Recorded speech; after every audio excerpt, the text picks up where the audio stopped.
masalah keracunan. Yang kedua yang langsung menyentuh badan para penerima manfaat.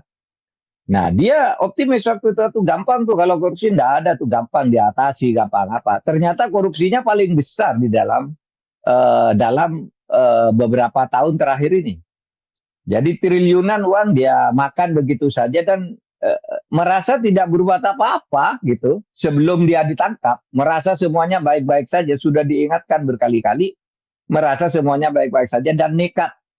Nekat terus melakukan hal-hal dan menyatakan hal-hal yang tidak masuk akal, termasuk pembelian barang-barang itu ya, sepeda motor, dan macam-macam lah IT yang triliunan dan tidak masuk akal itu. Sesudah ditangkap baru ketahuan bahwa permainannya gila-gilaan untuk dia. Oleh sebab itu menurut saya ya hukuman mati itu tidak salah meskipun sebenarnya saya sendiri menjawab bahwa hukuman mati itu lebih pantas karena seperti dikatakan Mas Rizal tadi, saya kan berbicara di pondok pesantren.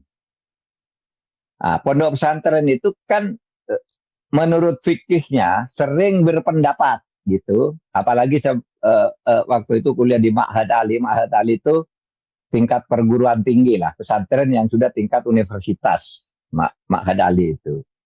Kan sering dikatakan bahwa kalau orang korupsi itu dianu aja Pak, potong tangan aja kayak perintah hukum Islam gitu. Saya bilang enggak ada, di dalam Islam tuh hukuman korupsi enggak ada. Coba cari di dalam Al-Quran dan hadis ada enggak hukuman korupsi? Enggak ada. Sehingga hukuman korupsi itu termasuk kelompok takzir, hukumannya ditentukan oleh negara. Di dalam hukum pidana Islam itu memang ada istilah jarimah. Jarimah itu kejahatan.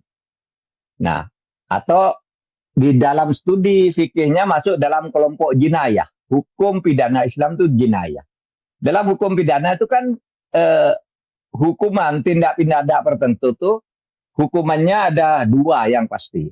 Satu namanya kisos.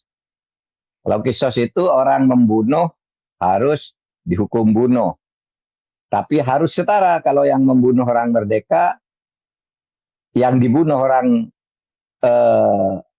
budak, maka itu tidak bisa dihukum bunuh karena yang membunuh merdeka terhadap budak. Atau orang merusak mata orang harus dirusak juga matanya. Itu namanya kisos. Terutama di dalam pembunuhan itu ada dalilnya kisos.